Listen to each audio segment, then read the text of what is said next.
The Still Loading podcast is brought to you by the wonderful people on Patreon. Amazing people like Kevin from the Bit by Bit Foundation, Eric H., Matt, aka Stormageddon, Ryan K., Mr. Biscuits, Stephen P., and Gilmer have all been wonderful enough to support the show over there, so if you would also like to get your name read at the beginning of an episode, along with a bunch of other goodies, go over to patreon.com/stillloadingpod and check out everything it has to offer.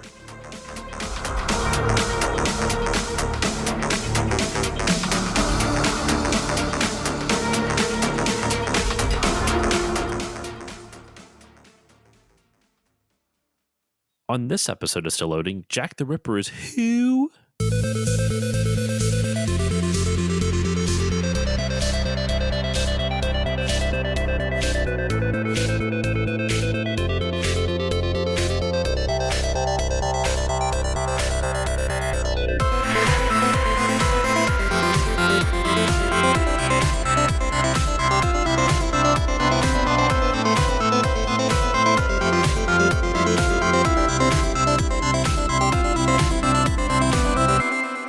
Hello, everyone, and welcome to this new episode of the Still Loading podcast. I'm your host, Josh Koval. It's the second episode of Backlog Month, and this week's episode is all about the Order 1886. And joining me to discuss this pretty interesting and honestly, in my opinion, underrated PS4 title is Phil Morgan from the Deleted Saves podcast. Phil, how are you doing today?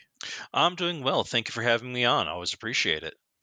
Thank you for coming on, man. It's been a long time coming. I know we've interacted in a lot of our podcasting circles, and it's the first time I've been able to get you on the show. So thank you for coming on. And we're going to dive right into our personal histories now.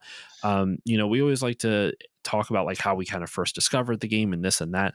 And I'm curious about how you kind of got into it, because when I posted that I was playing it, you actually either replied to a tweet or maybe it was something in a Discord where you're like, hey, if you ever want someone on the podcast for it, let me know. And I'm like, well, by Jove, I'm doing just that. So how did you get into this game? What was your experience with it? Well, my experience with this is I remember when it came out initially, because it was 2014 when this came out, or 2015, excuse me. And like I said, I kind of saw the online discourse about how this game was like, oh my God, this is going to be great. And it was such a giant disappointment. It was only so long and etc. And I'm like, oh, okay. It looked like it was going to be interesting. I wanted to try it, but it kind of fell off my radar in favor of any number of other games that came out. Yep. Now, recently, I guess there's been a little bit of rethinking on the Order 1886 and how it probably was lambasted a little bit more than it should have been. And I was like, well, I got to find a copy of this. So I was looking around, like, where can I get this? And of course, it's like you can get it downloaded off the PlayStation 5 store, but it's like $19.99. And or people are from it's just so happens our local used game store here in town had a copy for $4.99. I said, I cannot pass this up. This is the best price I'm going to Might get as for well, this. yeah. So I snagged it. I took it home. I played it, and I played through it in a marathon session of several nights. And I had thoughts. I had a lot of thoughts. Yeah, a lot of thoughts. For myself, I actually remember, I like you, I remember when this game was being advertised, but I have a tendency, and I still have this tendency, and I think it's one of the reasons why, I don't know, maybe, how can I put this? I was going to say I'm not as jaded about games as a lot of other people on the internet are, but that's not necessarily true. What I was going to say is I don't really read the press, and it's not out of some hoity-toity, like some people are like, oh, it's stupid, don't read reviews, reviewers are blah. It's none of that. It's no like some like moral high ground that I'm standing on that some people on the internet like to make it be. I just don't read reviews. I just don't. It's not out of any principle. I just never set aside time for it when I could. So I had no idea this game was as polarizing as it was until I played it for the show and started doing research on it and and reading some of the reviews on it. And I got it back used. I don't remember how much I paid for it, but I got it like, I want to say in like 2016, 2017, I got it pre-owned. And like shortly, I got the PS4 PS4 actually at launch, and I got this Mhm. pre-owned because it looked interesting. Like the whole aesthetic and a setting that this game takes place in, I thought was super fascinating. So I decided to give it a try, and I got or I played it initially, and I got up to one point, and back then I had a bad tendency of starting a game and never finishing it. Mhm. And what this podcast has honestly helped with, because I'm forcing myself to do stuff for the show, I actually complete games. And so I completed it for this episode. And I too have thoughts on this game. Mhm. Um, and one thing I want to shout out at the top, though, before we go into the gameplay and this and that, I think an interesting point of conversation, I'd love to get your take on this, is the majority of the criticism around this game at the time when it was contemporary and when news articles were writing about it and this and that, and it gave it low scores. One of the biggest criticisms of it was its length. Mhm. Stated because there was one review that came out that was, I don't remember which, but it was pretty infamous now, where it's like, this game's only 5 hours. That's not true. It's like a six and a half. There's an extra like hour and a half to like 2 hours Mhm. more than what that review was saying. Yeah. So I just think I think that's the first one. The second one, I'm going I have other critiques of people's criticisms, but that leads into the whole conversation of the cost versus length debate that always Mhm. goes on in gamers. I'm personally of the opinion that if the game's good, I don't give a shit how long it is. As long, like, okay, that's not entirely true. If I'm paying $60 and it's 2 hours long, unless that is like, the most immersive VR experience of my life that I can't get anywhere else, Mhm. which very few games are, I can't imagine it. But by and large, if a game is like 5 to 7 hours long and it's $60, if it's well made and it's well paced, I don't have an issue with it. But that is a constant give and take with gamers. So I'm throwing it back over to you now, Phil. Kind of, what are your thoughts on this whole debate, and specifically in relation to the Order 1886? Well, I mean, I've talked about on my own show a lot. Usually, when I do it, I do kind of a review corner every episode, like of what the reviewers, the general consensus around the game was when it came out, and I make no bones about it. I give professional critics a lot of shit. Again, not out of sense of elitism or hoity-toity. I realize that in a lot of Elitism was the cases, word I was trying to think of. Sorry, I went with no, you're good. hoity-toity. I meant elitism, but sorry, continue. Elitism, no, that's all good. Um, I realize that these people who get paid to do this, and believe me, I would love to get paid to play video games for a living. They're under a lot of pressure, and they Yep. are, they have to review 5 or 6 games in a week to 2 weeks and get out some kind of encyclopedic James Joyce level, thoughtgasm on what they have experienced with this, piece of art or this piece of disposable media based on how the companies view it. So I know that there's just going to be some hot takes. There's going to be bad takes because I haven't ever seen a good hot take. I've seen crappy hot takes. But I can understand where the point of contention was, especially with length to pay. This is a game that is only about 5 to 7 hours long, realistically. In the words of the YouTuber Angry Joe, 4 hours. No, um, no, it's a little bit more than that, especially if you're taking your time going through this. It's I don't have a problem with shorter games. I'm at an age where I may not have the time to dedicate to 100-hour title, if even if I love what the concept is, because hmm I have a day job, I I'm feel you on married, that. I've got family members with issues, I've got friends I want to see. It's just real life gets in the way. And a lot of companies, I do understand, they think either bigger is better or have no plot and just throw everyone to a soup can, rattle them around for half an hour with guns and go, "Did you have fun, kids? Money, please." And um, I just may not have the time. I've still never completed fully The Witcher 3. I don't know if I ever will. I get into that game, there's so much stuff going on. But in a game like The Order 1886, that was a perfect sweet spot. That's a wonderful length of time to know I'm Yep. going to complete the game, probably see everything that I paid money for, and there we go. Was it a $60 game? This is the hard thing because my first opinion is no. It should have been a $40 game. Hmm. I'm not saying it's a bad quality game. In fact, some of the times the graphics on this, and I guess we'll get into this in the Oh look of the yeah. game, is still gorgeous. It is Hmm. a extremely beautiful, well put together game. It is a feast for the eyes. It genuinely is. This thing should be like canonized in the video game Louvre, but it's not. I feel like I would have gotten everything I needed to see on like a $40 release, not 60. And we're going to keep having this debate as game prices go up. There's no way we can get around this. The company heads, and it's not the developers, sometimes the developers, but it's not always the developers, it's the investors. They want their return. And as I've told people before, I've said it on my own show, these investors, these company CEOs, they could be selling tires, they could be selling oil, they could be selling beef, they could be selling Coca-Cola.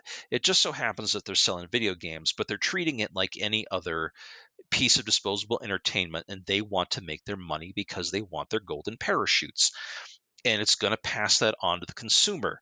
I'm not even sure the people who are at this point developing the games are getting well paid. Probably not. I would Likely not. argue.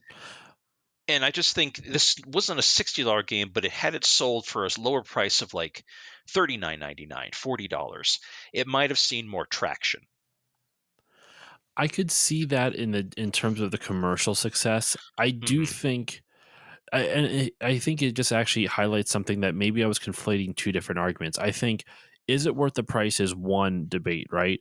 Hmm. Should length of a game be considered part of a review, like that? Because the price, I guess you could play into that. Hmm. Like I personally, I think, the whole price comparison, price versus length comparison should be in reviews, should be talked about, but Hmm. should that negatively affect a score of a game? I I'm don't. that's an interesting point. Mhm. I I don't know where I stand. I want to say no, but at the same time, if I paid $60 for a 3 hour experience and didn't have any other play modes, like Call of Duty can get away with 5 hour campaigns because they have the multiplayer. That's what you're Mhm. paying the $60 for. And I'll be honest, even with game prices going up, I don't necessarily have an issue with it now being 70 because it's been $60 for almost 2 decades. And the Mhm. fact that we have not had a drastic increase in game prices in almost 2 decades is bonkers to me, like Yeah. absolutely bonkers. I mean, realistically, the prices have not changed relatively. It's inflation has. We were paying $50 for games in the on the NES days Yeah. when they were out. They were still 50. The price has not gone up that dramatically. It's just the cost of living around it that has. Now, I can see where you're going with this. I do feel the companies should be transparent. They should say, Hmm. "Hey, this is our general estimated length of what we think with everything you could possibly do, how long it may take to complete the game." If it's on the shorter side, I think they should absolutely say, "Hey, we do realize that this is a shorter title, but here's why we think it's of a certain value." Mm. Now, whether or not that's going to fly or whether or not that is good business, I don't know. I'm not a businessman. But I do think, yeah, absolutely companies should be, as I mean, we still live in an age where obviously most companies are going, we have a 200-hour game on deck. You'll get all of your money's worth and more. And there's downloadable content. Money, please. Um, And you I'm know, like, I'm not going to get my money's worth because I can't play 200 hours of a single game. exactly. Or they do something dumb, like I said in my review of the Callisto Protocol, where they lock the true ending of the game behind a fucking DLC paywall. Yeah, that stuff's bullshit. I don't mind a DLC with extra story as long as it's Hmm. like not part of the primary plot. Like if it's Yeah. something extra. Like I honestly, I've given this example, maybe not on other podcasts, but to other friends when we've had the whole DLC debate. Borderlands did it well. Hmm. Where maybe not Borderlands 2, there was a whole mess with the confusion of like, because you could get like game of the year packs for Borderlands 2, but it wouldn't Hmm. have all the DLC. It was confusing. Yeah. But Borderlands 1, you had a full experience in the original base game, and then you would have like 3 or 4 expansions you pay $15 for, and you get an extra 3 to 4 hours worth of gameplay out of. And Hmm. I thought that was fair. But Right. anyway, to bring it back to the Order 1886, I feel like, in all honesty, shout out to Dave from Tales from the Backlog. That would be if he hasn't done it already, one of his like conversation discussion episodes, the whole cost versus length debate would be a really interesting topic for that. So, Dave, there's a free topic for you, my friend. There you go, Dave. With the Order 1886, I think I guess I wasn't as it bothered me more that people criticized it as much because this game I normally I don't talk about graphics off the top of the episode, but this game looks so damn good even to this day. Like I played it on my base PS4, my launch PS4. It's not even Hmm. like it's a PS4 Pro or like a different model with slightly better better hardware. It literally I got this the night the PS4 launched, Hmm. and it still looks amazing. And my I guess it just doesn't bother me as much because like the amount of work that they put into this, the amount of polish on this game Hmm. is astronomical. So did they spend the money? In my opinion, I think the reason why I don't mind the $60 cost for this, while it is a 5 to 7 hour game, like it took me about 6.5 hours to beat. Hmm. Um, there is so much like attention to detail, and the visuals are just stunning, and the the I was watching a replay of it, and even just the sound effects just work really well. It Hmm. really like immersed me in the world. It's absolutely fantastic. What are your thoughts though on the visuals, and do you agree with that assessment? Like, should that like does that kind of play into does that change your opinion all on the cost thing, or not at all? Not really, because I mean, I thought that Damn. again. The I mean, I still think, and now again, don't get me wrong. I'm an artist by trade. I Yeah. absolutely believe pay your artists. People should be getting paid what they're worth and what their value is. Making games is hard. I know that. Now, again, this game, like I said, is graphically beautiful. Much of it is cutscenes, but even with the gameplay lengths, I experienced no graphical glitches. Everything was consistent. It was a seamless run through of any environment that I was involved in, any part of the Hmm. game I was dealing with. And I mean, we can't get AAA titles like that literally aren't something didn't go massively wrong. Hmm. Like, again, I bring this example. A buddy of mine was playing when it released. He was playing the Cyberpunk 2077, and he said Yeah. he had to give up because he got to one area of the game where the city loaded in and it started raining motorcycles. Just wouldn't stop, just raining motorcycles. And he What? said he couldn't even advance because his character kept getting smashed into the earth. And that was him. Just he was like, okay, I'm done at this point. And this is a studio head who had just come off of one of the most graphically advanced games for the PS4, had a lot of hype. It was, and even that they had to polish it a number of times before it got to the state it was in.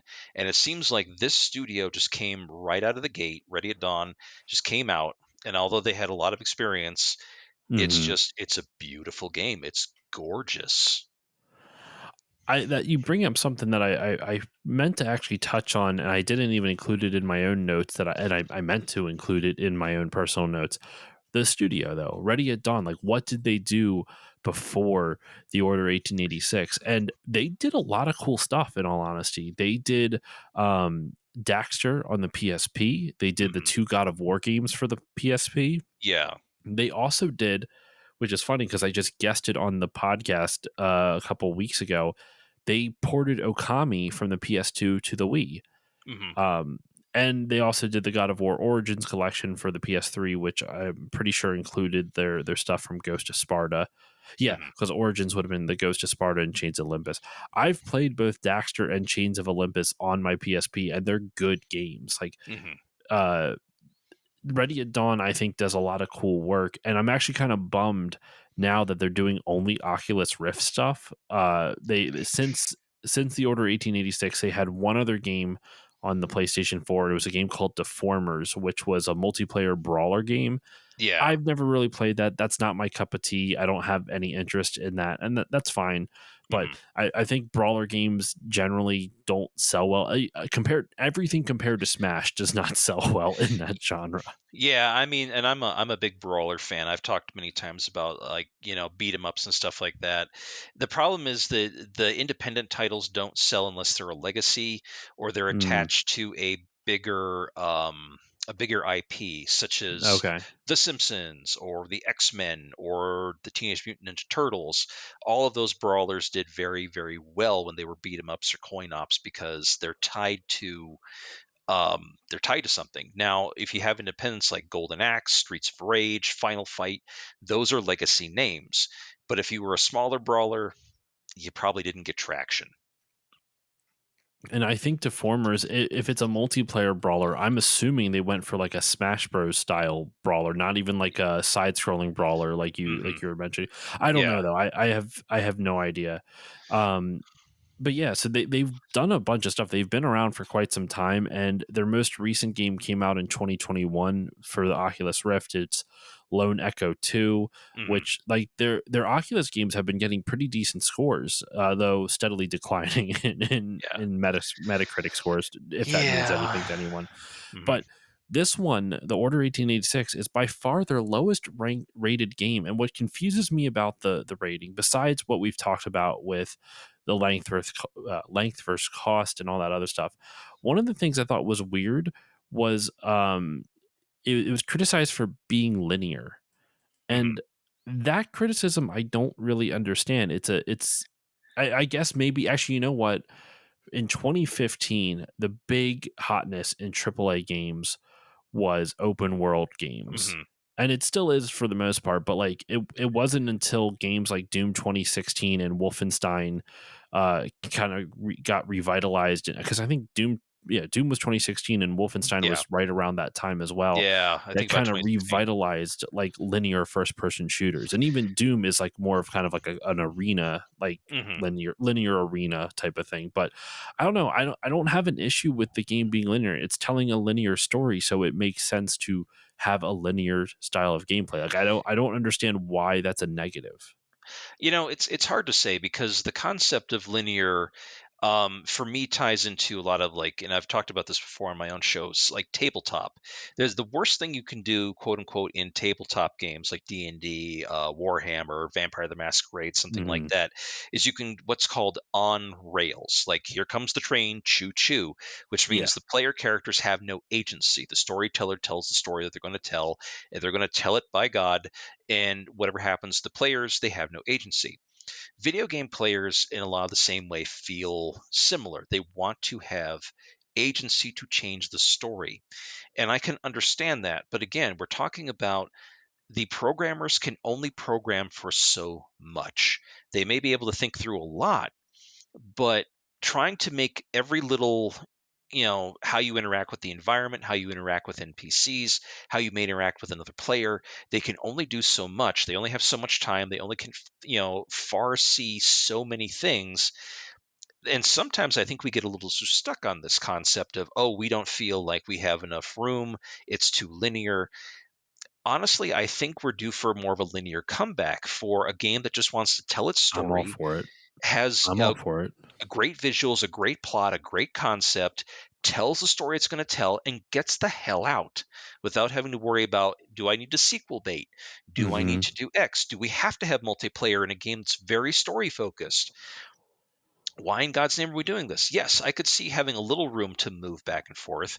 How many games have I played throughout the years where I've cleared a corridor of enemies and then I realize, oh, I forgot something. I'll turn my character around, march back, and then it becomes a walking simulator through a ton of like endless empty hallways for a little while. And I'm like, well, I guess I get to look at the environment. Oh boy, they really didn't pay that much attention to the environment. Oh Hmm. dear. I had this problem with, and I always go off on tangents like this. I apologize. It's fine.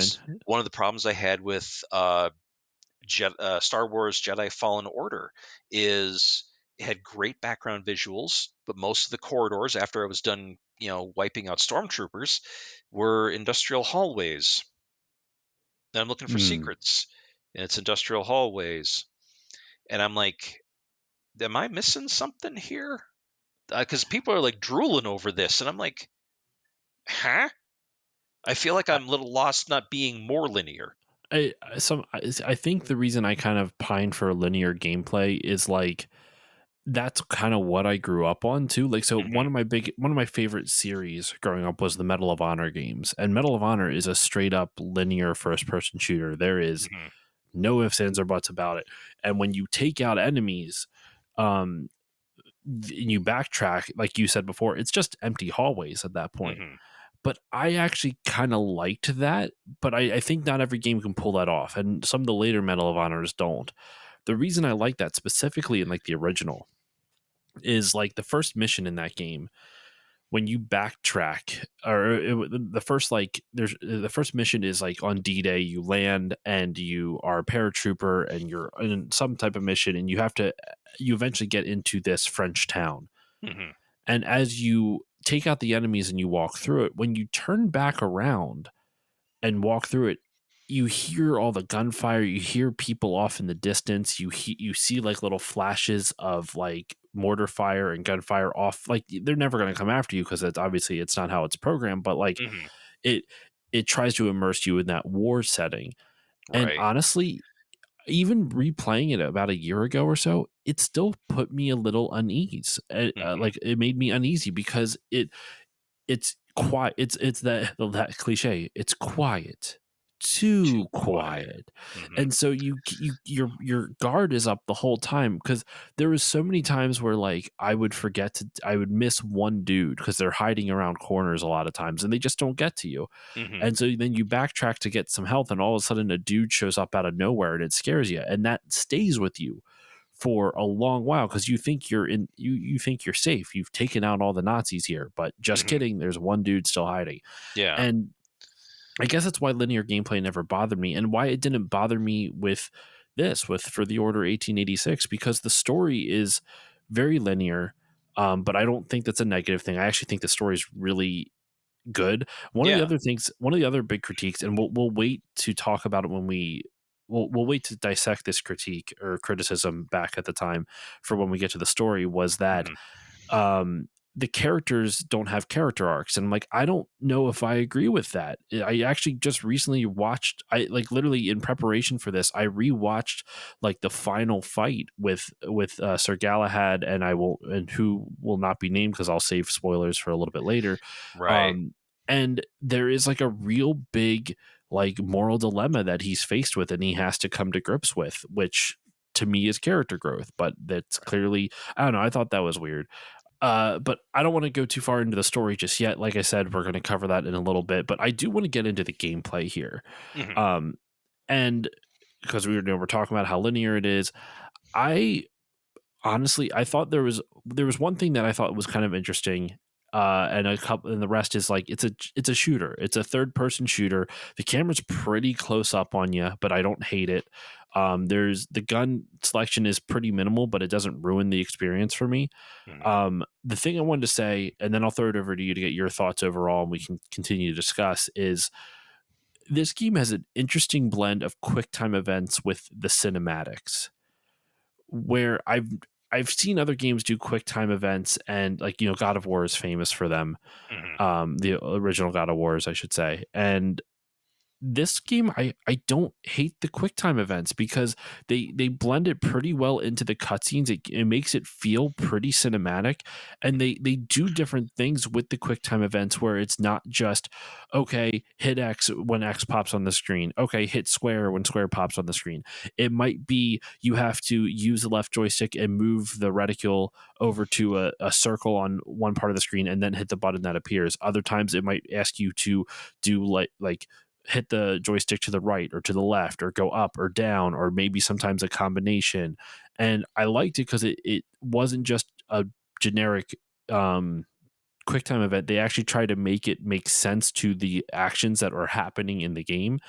Um, and I thought that was pretty cool. I specifically like how they blended it into cutscenes. A lot of times games overuse QuickTime events, and I personally didn't feel like they did that in this. I thought they used it pretty sparingly. I shouldn't say sparingly, but like efficiently is a better way to put it. At least that was how I kind of viewed it. What are your thoughts, though, Phil? Yeah, I think that some of the mechanics with some of the fights with the QTEs in them, if they had been removed and changed for something else, I think it would have worked better. I mean that Mm, in this context is that, and this is probably going to jump the gun a little bit, but I want to bring it up. I Go think for it. one of the issues with the Order 1886 is that yes, it's a third person action shooter, and it is a pretty good third person action shooter. I feel it should have instead been a survival horror title. I could see how that would, especially with the story. I think that would fit Right. pretty well. And that's why I want to wait till we get to that point, because I think some of the boss battles probably should have been treated more like a Resident Evil style boss battle. I have yet to play any of the Resident Evil games, so I wouldn't be able to have a basis of comparison. But what I do agree with you on are the boss battles are a little underwhelming. Yeah. They're And fine, but they're just it's the classic thing where they rely more on QTEs than they mhm. do on like skill that the game teaches you throughout the game. Yeah, and that's been my concern, is that I think it should have been more the skill the game taught you rather than a QTE. I'm not saying the QTEs were totally unwarranted. I just think in certain instances some of them would have been better served by a different mechanic. I can agree with you on that because I'm of the opinion that a boss fight should be something that tests you on the mechanics they teach you throughout the game. And Hmm. in in defense of this, they do have quick time events throughout the game leading up to the boss fight, so they are Yes. kind of testing you. But quick time events will never feel as satisfying in a boss fight as some type, like especially in an action game without action. Like quick time events are kind of like the jump scares of like jump scares in horror movies are like kind of like the cheap thrill just to make people like get people like a little bit anxious type of thing. Hmm. That's what quick time events are in games, and I'm not saying it's always bad. Like a good jump scare can be used effectively, just like a good quick time event can be used effectively. But when it's the crux of like especially a final boss, it kind of ruins it a little bit. It kind of I Yeah. shouldn't say ruins it. It lessens the impact. And the example I like to give are the Uncharted games. Have you played the Uncharted games? I played a little of one of them. Okay. So in Uncharted 1 and 3, I won't spoil anything for you, but Uncharted 1 and 3, the final bosses are just quick time events, but the rest of the Ooh. game is a third person shooter. Like Mhm. there's not a lot of quick time events even throughout the game. The most is that you might jump on one of the cliff walls and you have to hit the X button because Drake's hand slipped and you have to Mhm. make sure it goes back up. But by and large, there's really not much to it. Uncharted 2, that boss fight actually tests you on the mechanics of the game. That without spoiling anything, the final boss is basically he gets sorted up on this supernatural serum which comes from these trees, but if you shoot the serum like that, it's kind of like growing out of the trees, like the sacks like growing out the sides of the trees, the sacks explode. Okay. So you're in this little arena against this guy and you have to run the fuck away from him. You have to sprint, but you have to do damage to him. So you can run and shoot. And if you kite him around and wait for him to pass one of those explosive sacks, then you can shoot them. It blows up and it does a huge amount of damage. Mhm. And that's, I think you technically have to do it like 3 or 4 times. Like the amount of times you shoot him doesn't make a huge difference except for maybe slowing him down periodically, Mhm. but that's about it. But that's actually a mechanic that's been done in the whole game. Running and shooting. You are Nathan Drake. It's a third person shooter with some platforming mechanics. Right. That's what this is. There's hills and stuff you have to jump over. So you might be jumping off of hills because it's a shortcut to be able to get a little bit of distance between you and this final boss. And in this game, the way they do the final boss is with, albeit better quick time events than I've seen in any other game since, before or since. Not saying there hasn't been, just the ones that I've Mhm. experienced. Like these are the best quick time events I've seen in a game, just period. Like no Right. hyperbole. These are good quick time events. But it still feels a little bit dampened when you're fighting the final boss like that. Yeah. No, and I will agree with you. Compared to some QuickTime events in some other games, even games I've loved dearly, this has been a lot more, at least in tune, in theme, and a little bit easier to manage. Like I said, even though I bungled them. Um, but yeah, especially against, like I said, the final boss, it really kind of, again, maybe lessened is the thing. I want to say cheapened in some way, which I could understand may have also put the critics off. Mhm. But it's, mm, it's me trying to find the right word without just a slurry of four-letter insults. Um, but the word I'm trying to look for here really is, it's not how I think I would have done it if I were in Mhm. charge, but I understand why the developers decided to go this way. I just don't necessarily agree. Okay. Okay. Um, and something I want to touch on real quick. Something that we honestly we should have brought up at the top of the episode, but like just kind of continue on with our discussion of the gameplay. Uh, the gameplay in this, I want to tie it into the setting. Mhm. Uh, we didn't talk about like what is this game even about? You know, like what is the actual setup? We didn't even get it. I went straight into the reviews thing because that's what I was hot and bothered about. Mhm. Um, the premise of the Order 1886 is that you play as a character named Sir Galahad. He is one of the knights of the what do they even call them? The just The order, I mean, yeah, technically it's and here we go with story, folks. It is technically the round table. yes, Arthurian legend. It is the Arthurian legend. Now, our Galahad is not that Galahad. It's not the Sir Galahad. The Sir Galahad. It's more of a name and title it has been passed down through the centuries. Like any of the other characters you meet, they almost disavow their actual birth name in favor of this title while Hmm. they're working. But the setting is, it is 1886 Victorian London. Queen Victoria is on the throne. It is a very steampunk setting, which means they have police dirigibles floating around. They have semi-automatic and fully automatic weapons about 50 to 70 years prior to their invention. They have two-way radio communications long before the transistor Hmm. was discovered.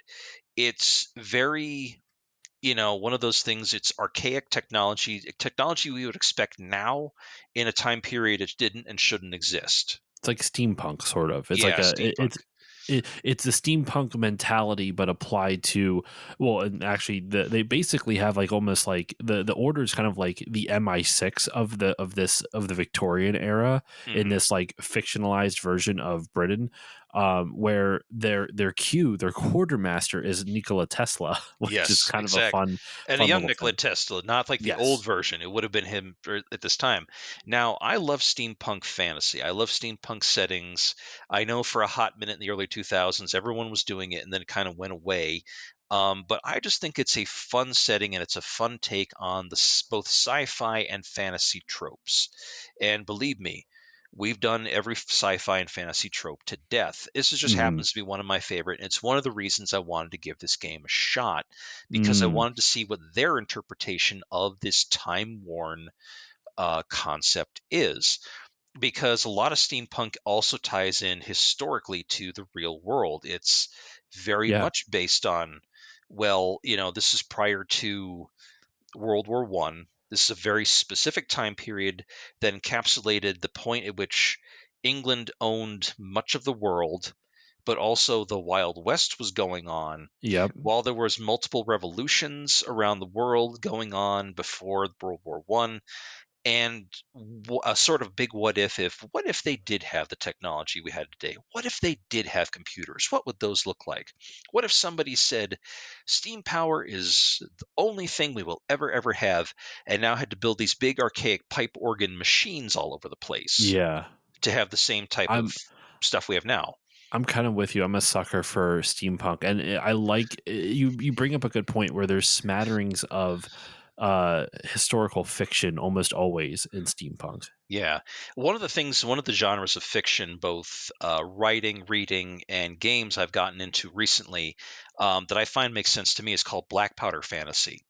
Okay. What does this mean? It means that you're still having, like, we're taking the hobbits to Isengard, but what if they have revolvers instead? Okay. It's still Yeah. the same aesthetic, but this is, a little bit more. We've moved the timeline up from sword and sorcery to flintlock and sorcery.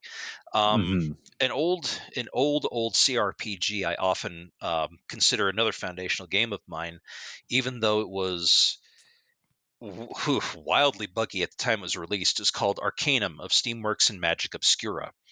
Okay. It was by Troika Games. It was the same studio that made Vampire the Masquerade Bloodlines. It was their second game. I think no, it was their first, and then it was a D&D game, and then it was Vampire, and then they went out of business.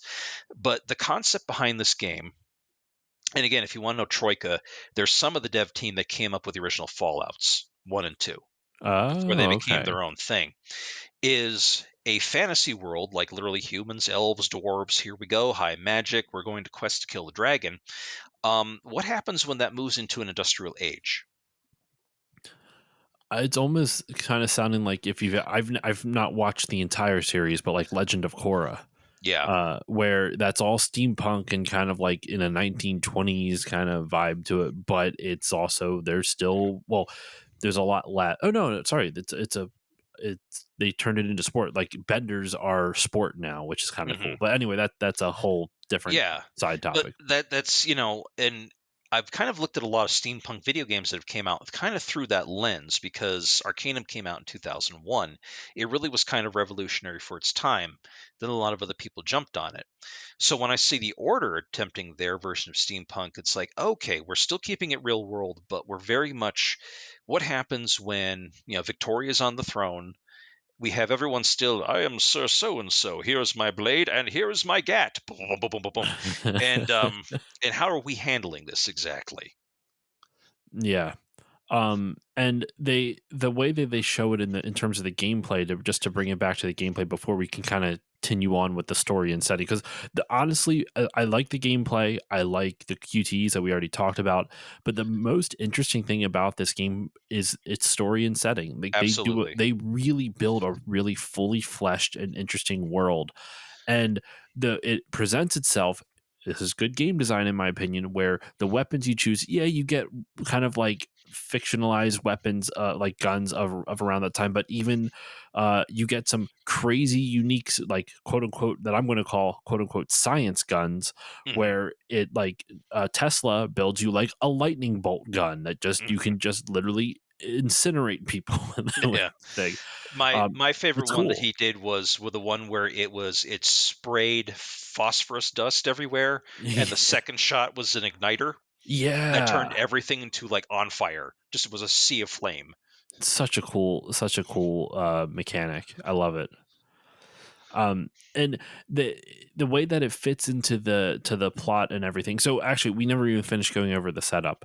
Mhm. Um, yeah, so you play as Sir Galahad, not by title only, not by name, part of the Order, who is kind of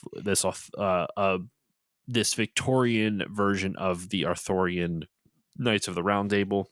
Mhm. And the Order is tasked with this constant fight against the half breeds, as they call them, which are basically either werewolves or you find out later also vampires. And this game's kind of interesting because they do something not a little bit different with the werewolves versus vampires thing, but we'll get into that in the story. Mhm. And you're basically tasked with protecting them, or not protect. I'm sorry, protecting. Holy shit, hunting them down. Mhm. And you also have this little vial, this like almost like this black liquid that you can drink, and it heals you. And it's mysterious. They do explain it later on. Do you think it's a spoiler if we say what it is? No, I think we'll be all right. So you find out midway through the game, but this doesn't spoil any major plot points. I just think it kind of adds cool world building to it. It's water from the Holy Grail that they are drinking, that Mhm. the Order somehow obtained through the Crusades or some shit, who knows. And they fill their vials with it and they drink it, and it prolongs their life. It Yeah. essentially makes them immortal, except they can be killed in combat and stuff like that, but they can't die of old age. And so a lot of these members from the Order have lived for centuries at this point. Yeah. Yeah, It's really cool. exactly. That's why they don't induct new members often. In fact, one of the new members you get, he takes the name of the Marquis de Lafayette, but he's a very young man, Yep. and has just been inducted, and he has to, as much as is very much invested in the order and their job, he kind of has his own small character arc where he's kind of coming up to the idea like, oh wait, I could potentially live for centuries and watch my living relatives die, and there's nothing I can do, which a lot of the other members of the order have now said, my parents are gone. My original wife is gone. Many of my children that I had may have been long gone at this point. Hmm. But here I stand defending, queen and country against rebels and monsters. Yeah, and they comment on like that type of like mentality. Like, what does it do to someone when you live that long and see those things happen to you? It happens as the some of the character growth that I mentioned before that I thought the reviewers were kind of uh, not being fair in their criticism of. uh Dismissive, I would Dismissive, say. thank you, being dismissive of, that's where I kind of see that character growth in. But although you have a pistol, you have you basically you can carry, I believe, three different weapons and a grenade. Hmm. But they're weapon types, so you can only have one type of pistol on you, one type of rifle on you, and then one specialty weapon on you. Hmm. um and I believe the specialty weapon you can swap out. Like, if you don't want the lightning gun, you can get a sniper rifle if you want. But generally, you want the pistol and the rifle and some other third weapon. That's what they do with the guns in this game, is that you can, as long as you find them, you can switch out on the fly to Hmm. any type of gun you want. Now, thankfully, ammo is universal. It's pistol ammo, it's rifle, shotgun ammo, it's Well, specialty weapon, yes and no. sort of. Some I would have to switch out pistols periodically, but not Hmm. often. Like, they give you enough where it's like, I actually thought the pacing of the ammo was good, because there'd be sometimes I'm like, shit, I'm out of pistol ammo. I like this pistol more than the others, but do I hold on to it? But there's another pistol right here that I could grab that I could get ammo for, Hmm. but I don't like this pistol. So do I want to switch over, or do I want to not to? And I thought that little good shooters, that this isn't like some universal thing. This isn't some like new mechanic that they Hmm. came up with, but good shooters do that, where they make you think about the economy of your weapons. Like, do I get this weapon that I don't like because it's better to defend myself with something rather than nothing, or do I hold on to this and use my other weapons and hope I find ammo later on?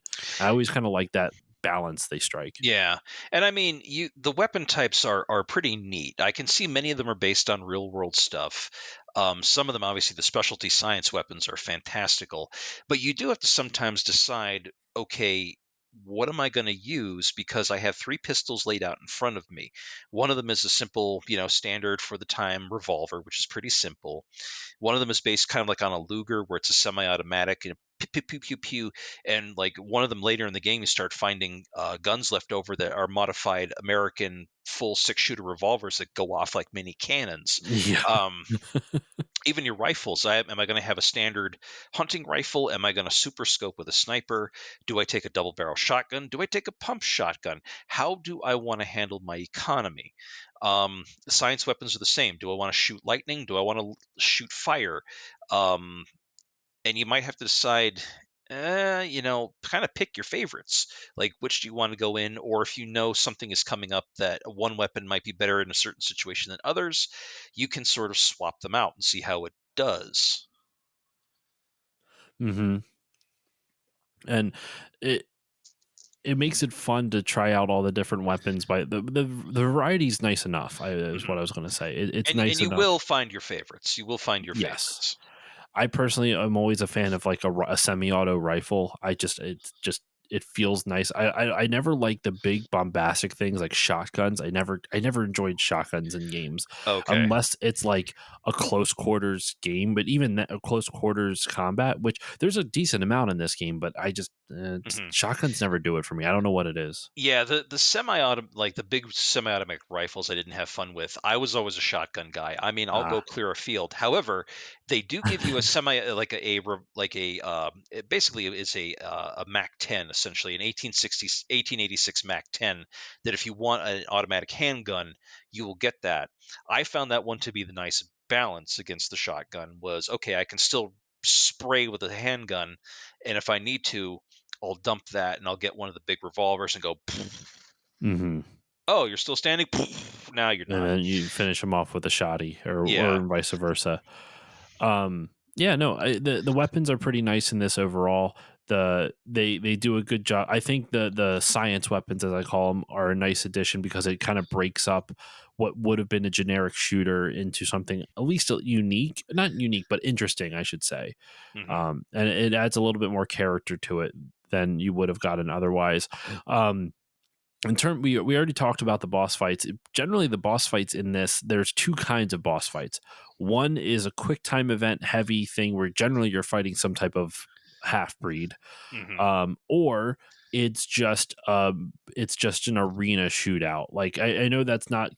I consider those bosses in like a non-standard sense. Like, like if you ever played like Bioshock Infinite, there's no final boss in that game. It's just a gauntlet of enemies that you have to Hmm. face, and that's kind of like what they have in this game. There's two kind of final sections to it where you fight a gauntlet of enemies, which I should have known was like the last bit of combat because they stock you up on health and ammo, or not. There's no health, but like they stock you Yeah. up on ammo, and there's like literally every type of gun that you've had, just about, with the exception of some of the science guns, is conveniently laying on boxes in these catacombs. I'm like, oh, Hmm. all right, well, I guess this is the final thing.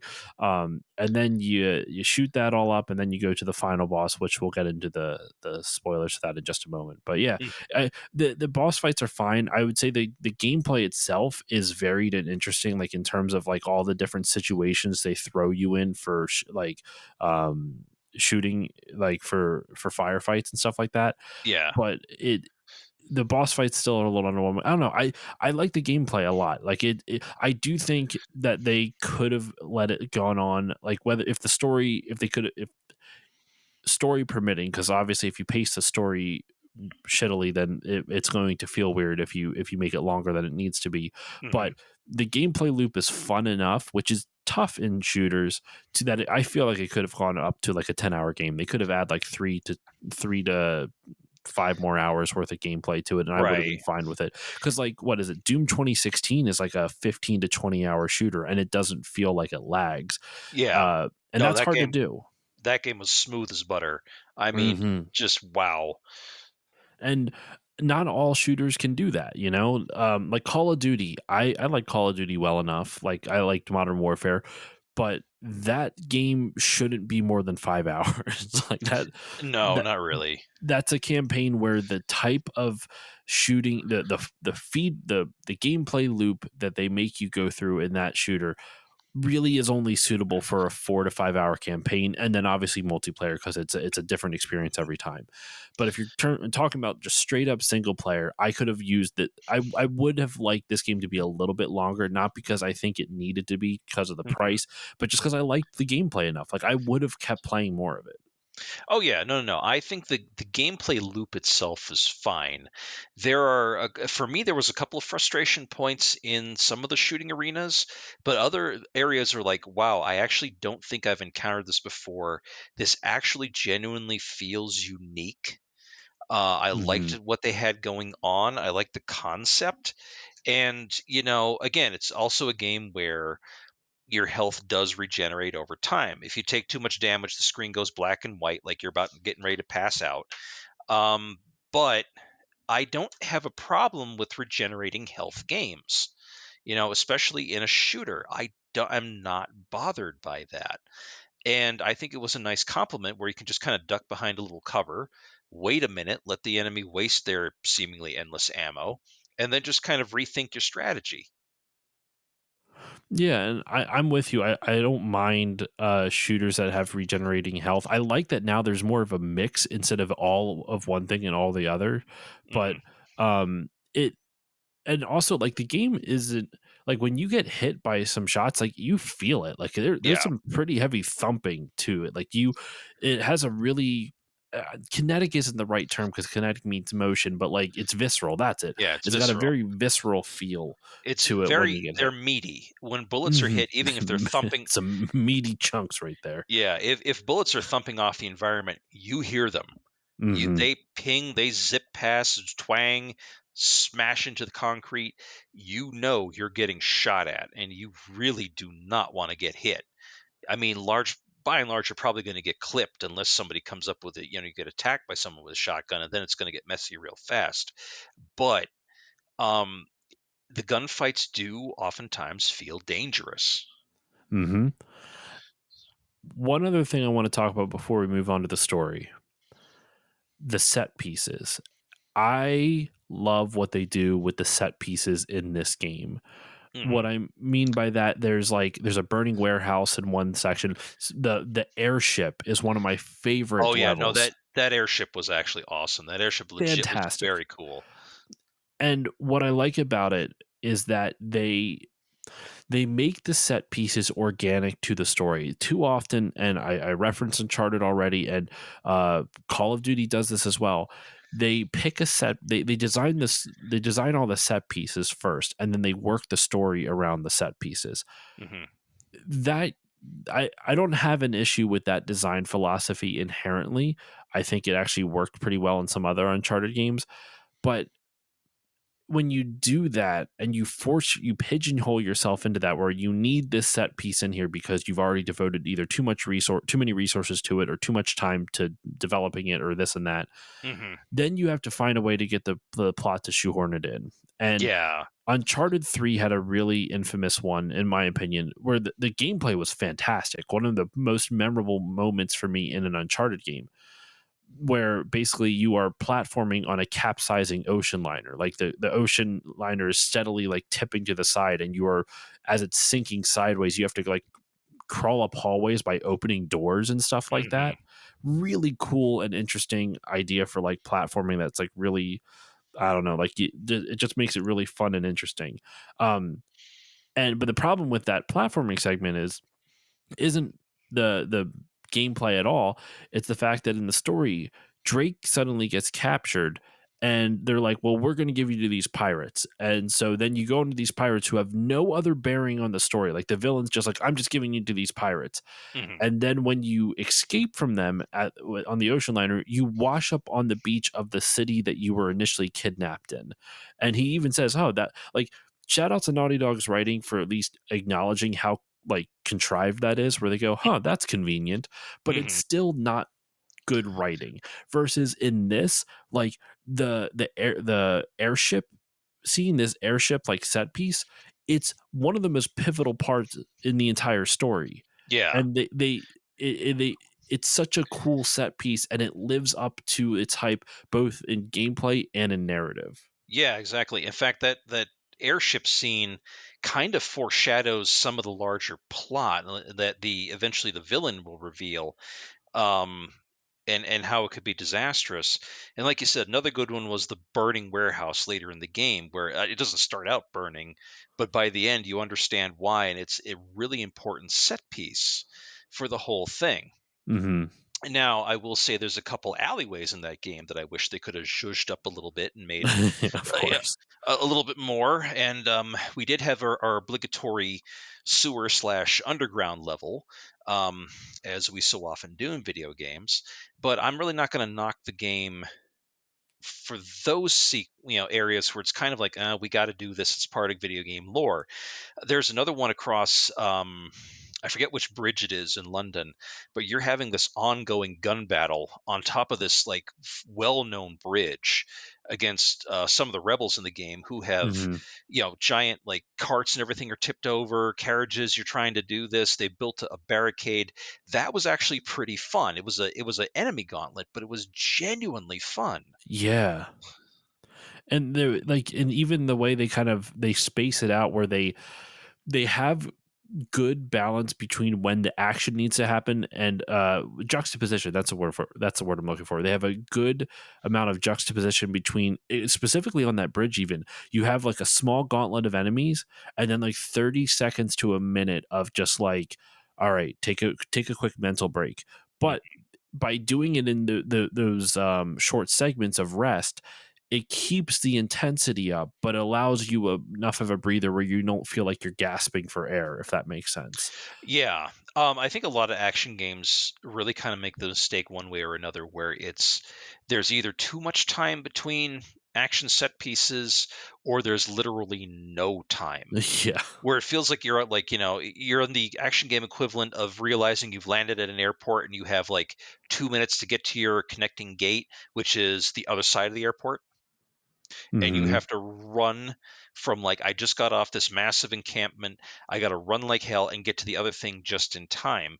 Some action games feel like that, where it's like, okay, man, I just got out of this massive gun battle. Wow, that was a great quip that my main character had. What do you mean I now have to get into another shootout? I'm like, I have no resources. I'm done. Ugh, you know. Hmm. Oh, and the game quick saved right before this one got in. Oh, wonderful. Here we So go. now you're in that fight with no resources, and you can't. Yeah, and Exactly. like I think that's a good point to bring up is just that a lot of games go all or nothing. There's many times where I would be, something crazy intense would have just happened, but because they're trying to give you the juxtaposition, but doing it at a bad time, Hmm. it's usually like then you go see like your gear scene. It's like, your quartermaster scene. You're getting geared up and you're walking through this slow paced hallway as someone monologues to you about the gear you're getting, or maybe the villain plot or something like that. I'm like, I just want to get to this final section here. I don't need, like, you hyped me up with like this is about to happen, and then just kidding, we're going to have like 5 to 10 minutes of you just walking through a hallway. Hmm. And that's like a bad use of the juxtaposition. Like, you need to have those breather moments where it makes sense in the story, not for where it should make sense in terms of the gameplay. The only time that you can get away with that is when your game doesn't have any story or doesn't have a strong story, like Doom 2016. I'm not even throwing shade at that game. That's not a knock on Doom for not having much of a story. It's not meant to Hmm. have much of a story. It's meant to be this fucking balls to the wall action game, and Hmm. it's a well designed one. But yeah, Yeah, exactly. um, any final thoughts on the gameplay, Phil, before we move on to talking about the story? We can spoil it in earnest. Then spoil it Okay. in earnest. Excuse S- me. Um, no, I think I've said kind of what I kind of have to say on gameplay. I have, like I said, for the listeners out there, I did on my own show, I did a review of the same game, and I do have some general thoughts, but I think we've kind of covered them with the gameplay one. I have some others that will involve the story and whatnot, but overall, I think it did a pretty good action shooter. The only game I could Agreed. really compare this to is like maybe like a Gears of War type of game. Hmm. And I mean, that may not be a wholly apt comparison, but it's kind of like what came to my mind. There's some And cover based shooting, so I think it's at least a fair comparison. yeah, but I don't feel the cover-based shooting is annoying. I mean, yes, you will step into a couple arenas in the game and realize, oh, hey, chest high walls. I wonder what's going to happen here. But like I said, between the actual gunfights and, like I said, the meaty hits of the bullets and whatnot, I kind of lost myself in that. I was like, I would rather have the cover at this point, because there's no way I can walk out here and walk out like Superman with bullets bouncing off me. I'm going to get torn to pieces. Hmm. I'd rather have the cover than not. I do want to bring up. I just remembered there is a stealth section in the game, Hmm. which I liked a lot. I liked well enough. It was it. I know sometimes it. I think maybe it's a little out of place because you're not made to do stealth for most of the Yeah, game. And then this is like a do or die. Like, you have to be stealthy in this one segment. yeah, And I don't mind that so much. I know a lot of people do in action games when they have the one stealth mission. I know it doesn't bother me, but I can see the argument as to why it's an issue. But I like the stealth mission. It was fun. It was tense, and it was yeah. like the visuals once again in that garden you're sneaking through are awesome. Yeah.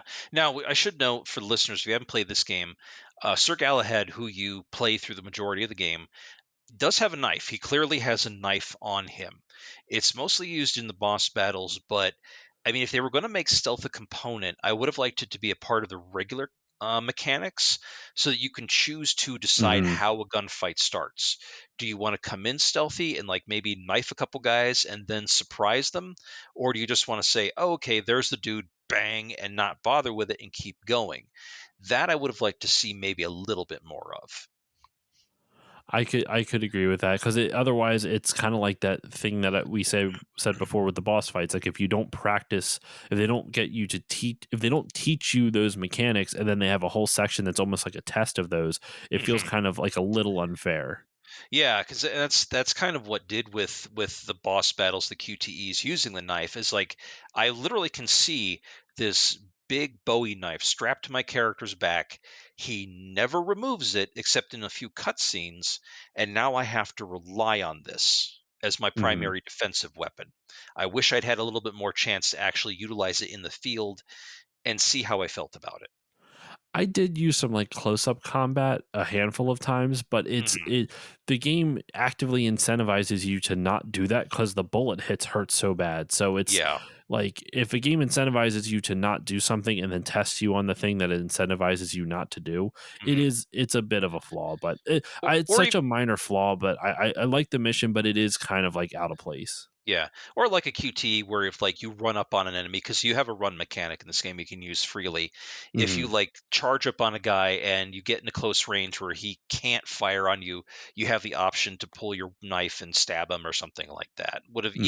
even that would have been useful. Agreed, agreed. But all right, let's get into the story now, man. Like, Hmm. just as a quick warning for listeners, if you have not played this game, I don't always do spoiler walls. I don't even include them in the show notes because I'm lazier than Dave is. Sorry, that made it sound like Dave is lazy. Dave is a hardworking podcaster. Dave from Tales from the Backlog. I'm a lazy podcaster, and I never remember to write down timestamps when I'm editing. So this is a spoiler wall just in case anyone does not want to know how this game turns out or anything like that. Which in all honesty, I'm not saying it would ruin the game to know the plot, but the plot's pretty cool. It's fun. Yeah. The world's really interesting in this. So, just a real quick synopsis of it, and then we can go into specific and minutia. But just to kind of get the whole thing just done real quick in terms of the overall story. Um, Galahad and the Knights of the Order. He specifically is with three other knights. He is with let me get their names up just a moment. My apologies. Lady Igraine and then the Marquis de Lafayette. Is that how you say it? Yeah. Okay. And then the person who kind of like runs like who's kind of his commander is Sir Percival. Yes. And they're trying to figure out they're in London at this time. They actually specifically cited the Jack the Ripper events take place 2 years prior to the events of this game, and they are investigating. There's a rebellion in London against the order, against the crown, and they're investigating that. And somehow they kind of start noticing that maybe the order is or the rebellion, excuse me, has something to do with the Lycans. They're worried the rebellion is like using the Lycans and the half breeds against them, so they're kind of investigating it. Hmm. Upon kind of going into where like this place called Whitechapel, this district called Whitechapel, where it is known to be for where the rebellion kind of hides out at, they discover there is a plot to take out one of the biggest capitalists, Lord Hastings, um, on his own airship. And so they have to rush and stop it. And in the process of the firefight, Sir Percival gets killed. Or not the fire. They are able to rescue Lord Hastings, but the whole airship goes down with them, and because of that, Sir Percival gets killed. Hmm. And he right before he died, Sir Percival seemed to be kind of onto something, and Galahad is not privy to this. He's not quite sure what Sir Percival was like investigating this and that. What they end up finding afterwards is that he needs to find out more about. He wants revenge for Percival's death, and so he goes back to Whitechapel and he seeks a confrontation with the rebel leader, who's an Indian woman named Lakshmi, and she is actually Queen Lakshmibai of Jhansi. I'm butchering that. I'm so sorry to anyone of Indian descent. I have no idea how you pronounce it, but that's a real world person who I believe. I mean, you're the history buff, Phil. Was Hmm. she actually fighting against? Like, was she a rebellion leader against the British occupation in India? Yes, I actually looked into this. She was, in fact, very well known as a warrior queen. Yeah, Queen Lakshmabai, and again, I'm also butchering this, so I apologize. Um, yes, she was a real historic character. She was a rebel queen from India in the mid 1800s. She was fighting against the British that had overtaken the Indian subcontinent. So basically, Britain historically claimed all of India as part of their purview during the 1800s and into the 1900s. Um, First of all, through the Dutch East India Company, later the English East India Company, and needless to say, after a while, due to their mistreatment, mismanagement, drain of wealth, the Indian people were, needless to say, extremely upset, and they wanted the Brits gone. So they had begun to fight back. Um, Historically, spoilers, wouldn't be successfully until the 1900s. Eventually, Hmm. Britain would sort of leave them alone.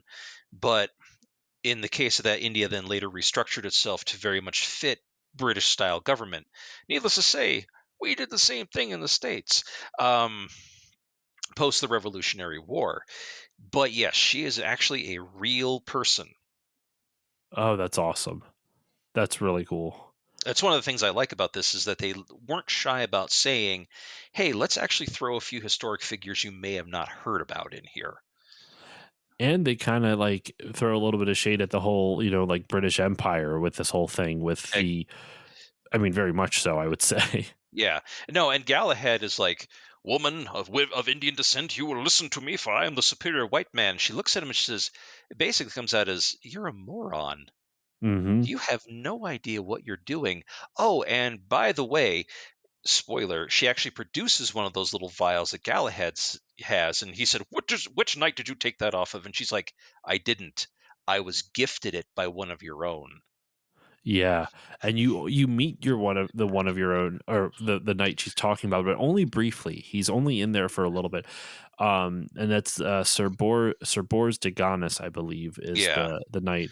And what he ends up discovering through, I'm really paraphrasing because there's lots of like back and forth between him and Lakshmi, Hmm. and basically he finds out that the reason they were going after Lord Hastings is that Lord Hastings is here's the big spoiler, a vampire, and he is trying to send a whole bunch of vampires over to America to kind of like essentially kind of take over there. Hmm. Um and she proves this to Galahad by taking him to that warehouse the aforementioned warehouse that you set on fire, and inside is just literally like hundreds and hundreds of coffins or boxes, excuse me, that hidden inside are vampires in like a almost like a coma like stasis Hmm. resting inside.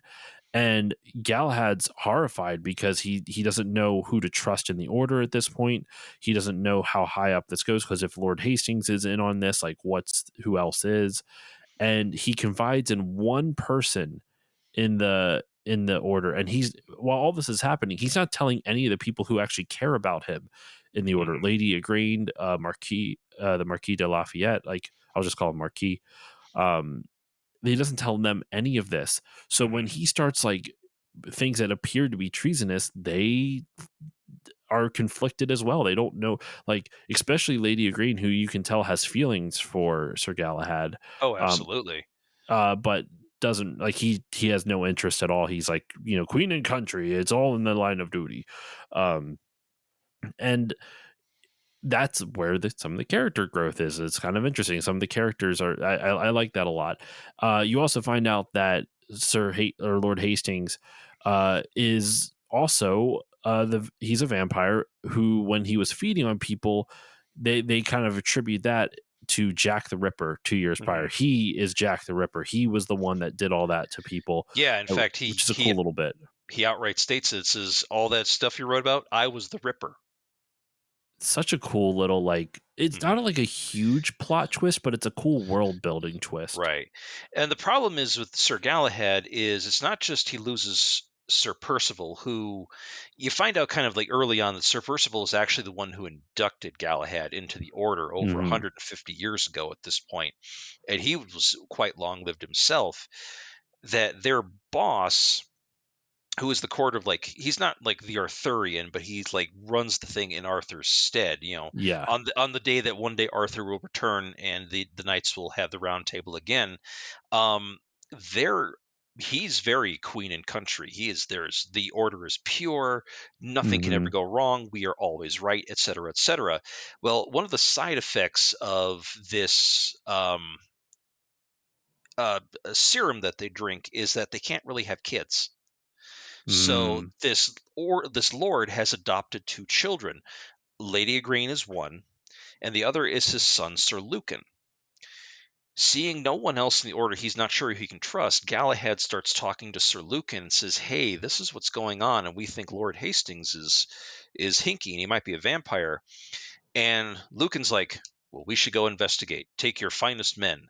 So he does take, a certain group that's not his regular troop goes with him. They go to Lord Hastings' house. They find out Lord Hastings is a vampire, and it's at that point that Sir Lucan reveals that he's one of these half breeds and Yep. has been for a long time and is in service to Lord Hastings. So the one man he never, ever, ever should have talked to was the only one he trusted and made a massive mistake because now basically Lord Hastings can turn around to the rest of the order and go, "Galahad has been corrupted by the rebels, kill him." Hmm. And everyone's going to go, "Oh, well, okay, Lord Hastings, you got it. We got the okay. Let's kill him. He's one of our own." They don't bother to think. They just do I because mean, they're because so that's ingrained. yep, and that's like it's believable too, and like the reason he goes to Sir Lucan in the first place is also believable because he doesn't want to like put any of his teammates onto it, like any of his comrades that you've been playing with for most of the game. But that's also like that's something that Sir Galahad would totally do. He doesn't want to deal with that, but like he also wants someone he needs someone higher up in the order than the people that he typically works with, Hmm. which is Sir Lucan, and he has a good relationship with Sir Lucan as they show earlier in the game. So it makes sense why he chooses to only like relay this information to him. Hmm. But of course that ultimately is his downfall, and it's honestly a common character flaw that you see in a lot of things where people just don't um what is it people will they instead of opening up to their friends and just being honest with them, they decide not to for some this one I don't feel is contrived, but a lot of other stuff it's contrived Yeah. reasons, like, and then it just causes more issues. This one at least Yeah. makes sense, and their reactions make a lot of sense as well. They do Lady Green because and yeah. they feel that well, Lady Green, first of all, this is her half brother that suddenly Galahad has quote unquote attacked and accused of being this. Also, she feels betrayed on a romantic level because, again, it's very obvious that her and Galahad feelings for each other. There's some kind of a side going, and they've known us for the other for a while. The Marquis de Lafayette, he's brand new. He doesn't know his footing yet. He thought Galahad was going to be a good mentor, and suddenly he turns around. He can't trust him. So he and Igraine are like, "We're all we got left of the squad here now that Percival's dead. I guess we got to do this, and we're the only ones we can trust." And but the problem is we're also dealing on the back end of things because when Galahad gets thrown out, and we get to see long scenes of him escaping from prison and being tortured, um, he meets back up with Queen Lakshmi, which they in the game that she just says, "Call me Ronnie," so I'm just going to call her Ronnie for short. Fair Um, enough. and it turns out Nikolai Tesla has been working for her this whole Yeah. time. Yep. So we're talking about so many people have men on the inside here. It's getting kind of, but it's believably convoluted. It's not like disgustingly convoluted. It's believable so that at some point Galahad says we have to get Nikolai out before he gets killed because eventually they're going to tie us, and they do have to have a rescue mission where he does get out. Um, but And that's it's just like the final crazy. mission too. Yeah, it's one of the final missions of the game is going back to the Order to rescue him before the very end. But this whole thing was okay, shooter game against the rebels. The original, like when we'd heard about the game coming out, okay, we'd heard about the half breeds, and like, all right, this is awesome. I love a good werewolf story. Werewolves are my favorite horror monster.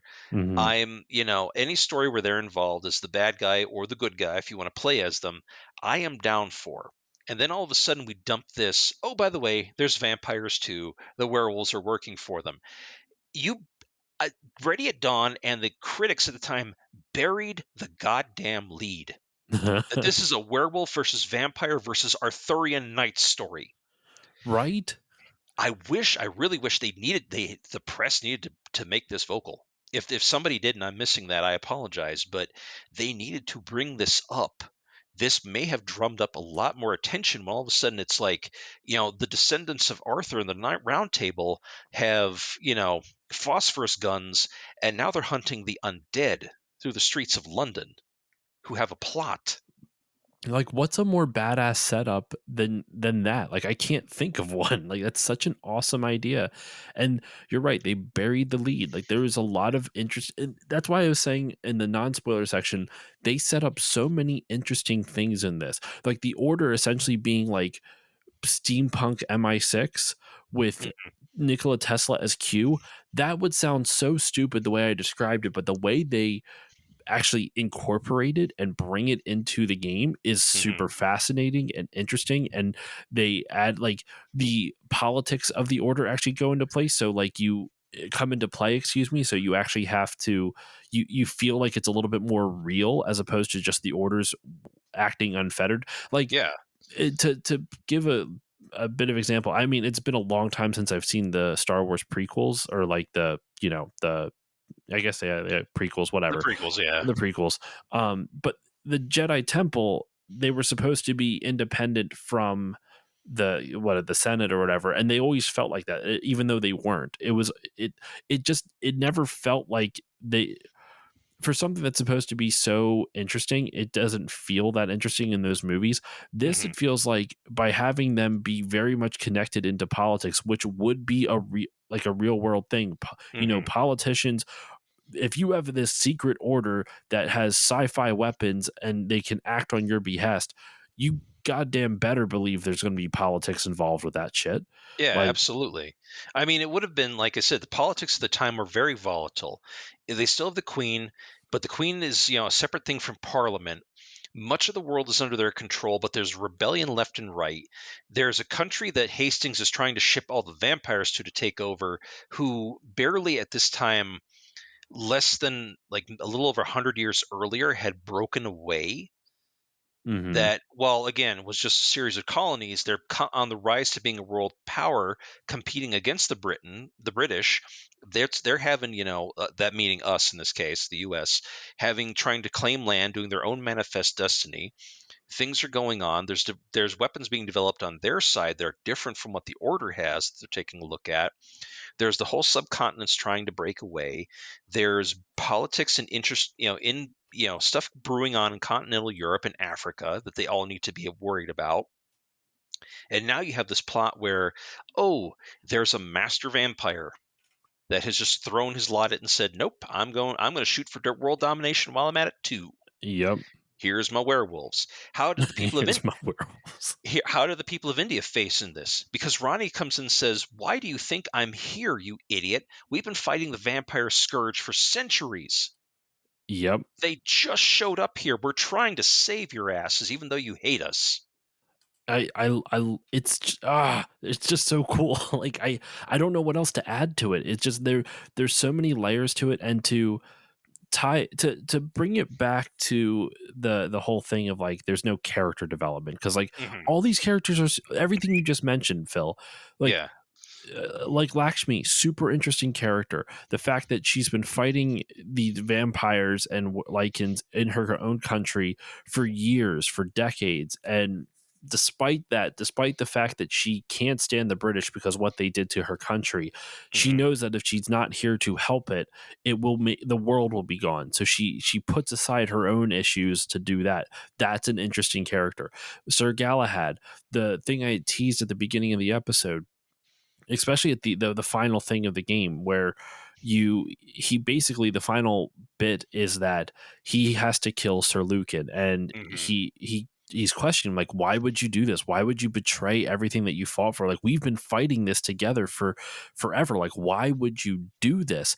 And you find out that his father, who, like you said, is like the High Chancellor or whatever, has Hmm. known about him being a Lycan forever, but because he was the one that killed his father.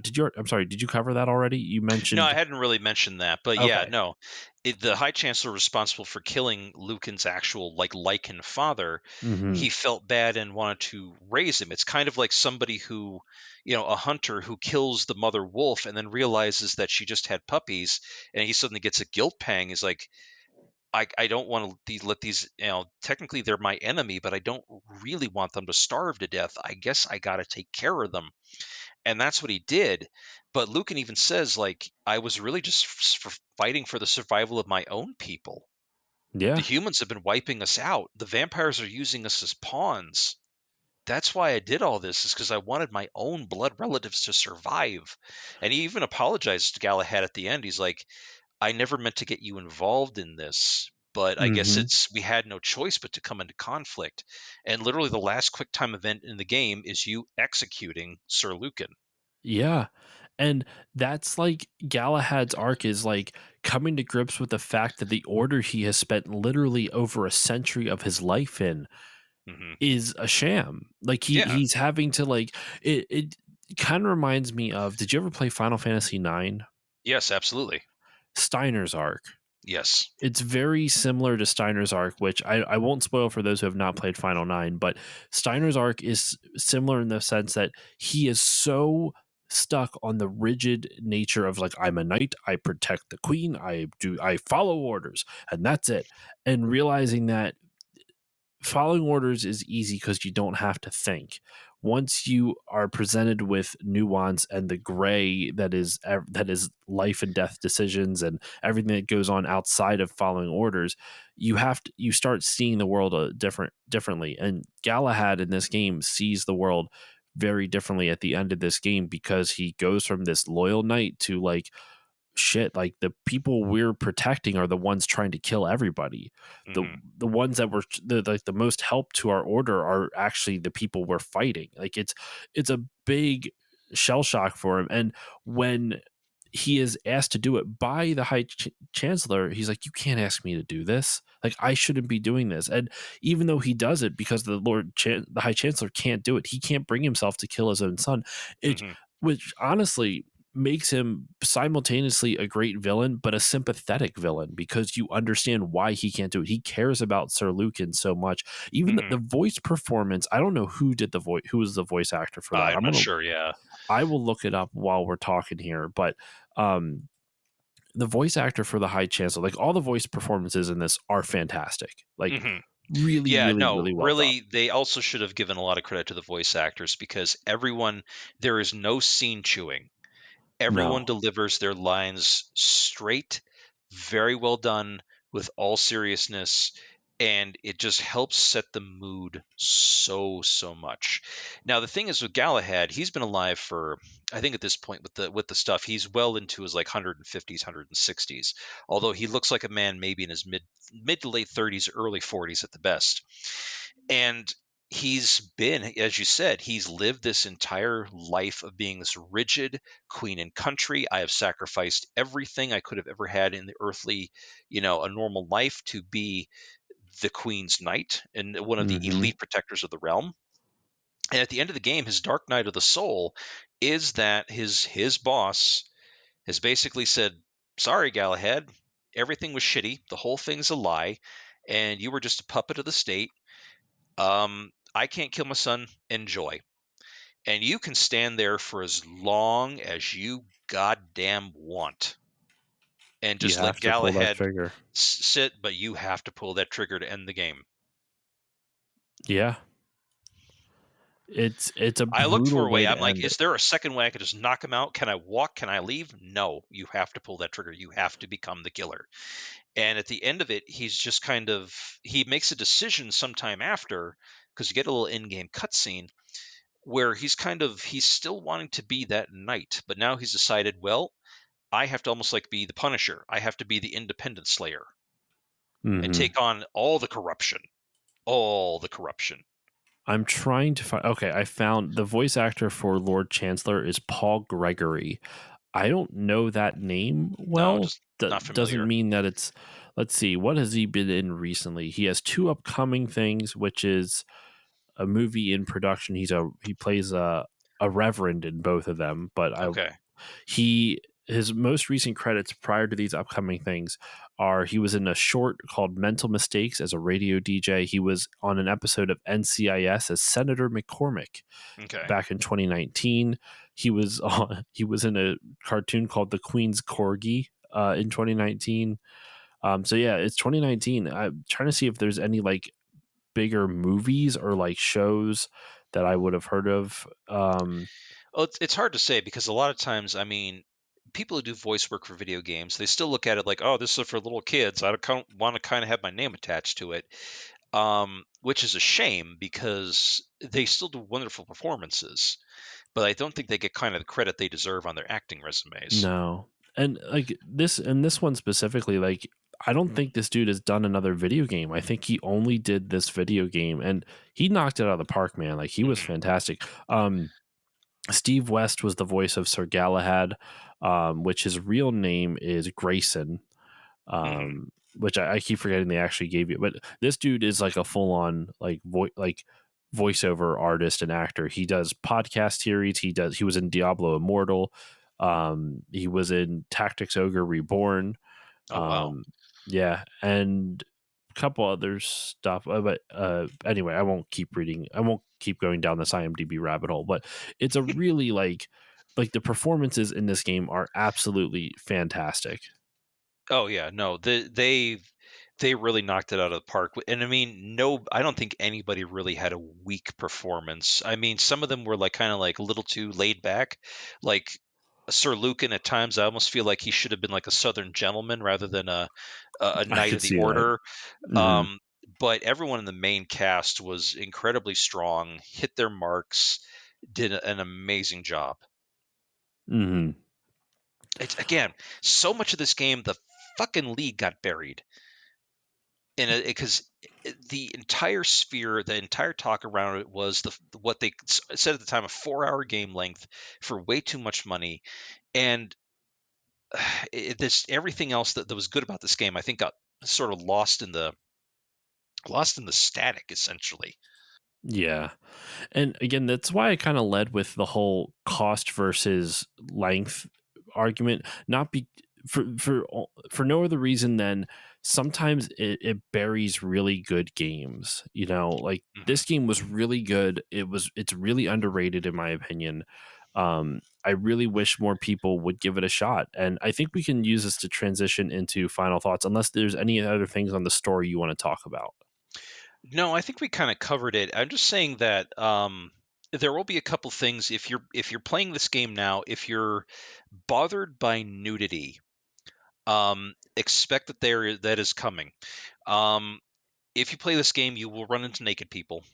They have no problem with it.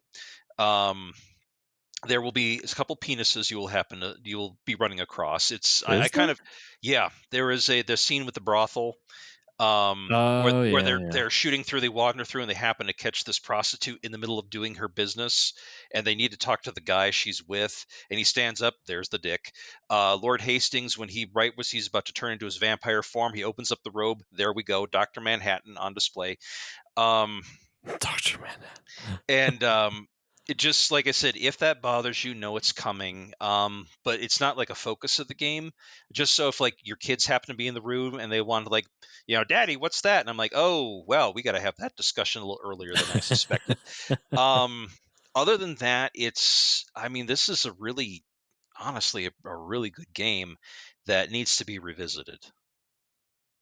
Agreed. And it's one of those ones where I feel like there's a handful of games that will that are overlooked at the time that they came out, and years later they get revisited and kind of um reevaluated, and they're looked at a lot more favorably. Like, Wind Waker is a prime example of it, where Wind Waker got shat on the year it came out, and now Yeah. it's considered one of the best Zelda games type of thing. Honest to God, I don't. That was another one. Again, tangent. I apologize. That's fine. I loved Wind Waker that came out on the Wind GameCube. Waker is great. I enjoyed it. I loved the cell shaded graphics. I know people just got mad at that because they wanted a realistic Zelda, and they got one when Twilight Princess came out. But I feel like Wind Waker was just fun. It was just a lot more fun. There was a lot more they could do with it than being married to the must look like real life sort of thing. And this game too, it's some people got hyper fixated on one thing, and the internet flame wars began again, as they so often do, and we lost everything else in the process.